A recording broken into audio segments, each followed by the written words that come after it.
sebuah tiang listrik tiba-tiba miring di kawasan Jalan Soekarno, Kecamatan Kalawat, Kabupaten Minut, Provinsi Sulawesi Utara. Peristiwa miringnya tiang listrik tersebut terjadi pada Sabtu 4 Desember 2021 sore. Potret kejadian itu pun sempat viral seusai beredar di media sosial. Detail informasinya akan disampaikan langsung oleh wartawan Tribun Manado, ada rekan Arthur Rombis yang kini sudah bergabung bersama kami. Halo rekan Arthur.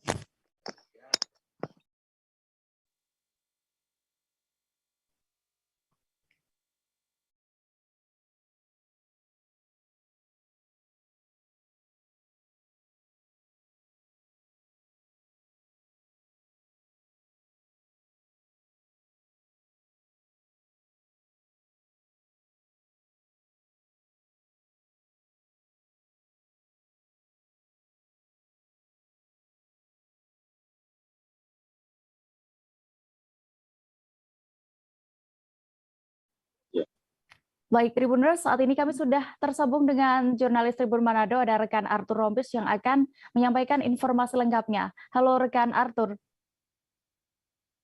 Ya, selamat siang ya dan Tribuners. Ya, selamat siang rekan Arthur. Bagaimana bisa Anda gambarkan untuk kondisi terakhir di sana? Ya, kondisi terakhir saat ini tiang-tiang listrik, tempat tiang listrik yang miring itu sudah diperbaiki dan jalan yang sebelumnya ditutup di sekitar lokasi tersebut sudah dibuka kembali.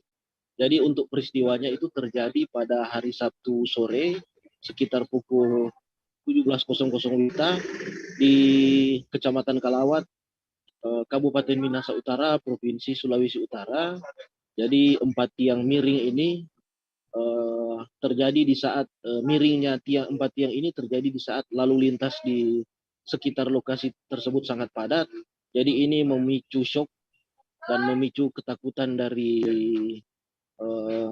pelintas jalan yang melalui jalan tersebut, dan akibatnya jalan tersebut tempat di mana 4 tiang miring itu berada untuk sementara ditutup dan menyebabkan jalur tersebut sempat tutup 2 hari lamanya, kemudian kendaraan dialihkan ke jalur yang satunya lagi. Dan ini terjadi juga di saat cuaca ekstrim, jadi itu memberikan efek yang lebih menakutkan lagi bagi warga yang melintas di jalan tersebut. Demikian ya.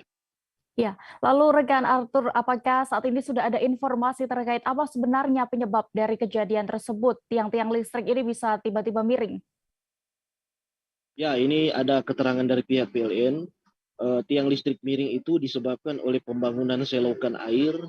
Jadi selokan itu dibangun sangat dekat dengan tiang listrik, dan ini memang cuaca ekstrim lagi melanda Sulawesi Utara, jadi menyebabkan struktur tanah juga rentan untuk bergoyang, dan kedua hal itu ditengarai sebagai penyebab terjadinya peristiwa ini. Dan warga sampai sekarang masih khawatir karena selokan tersebut dibangun juga di beberapa lokasi lain di jalan tersebut, dan di jalan itu ada banyak sekali tiang listrik. Jadi warga menakutkan kejadian tersebut bakal terjadi lagi. Demikian ya. Baik, terima kasih rekan Arthur Rombis untuk laporan Anda langsung dari Minahasa Utara, Sulawesi Utara. Selamat bertugas kembali.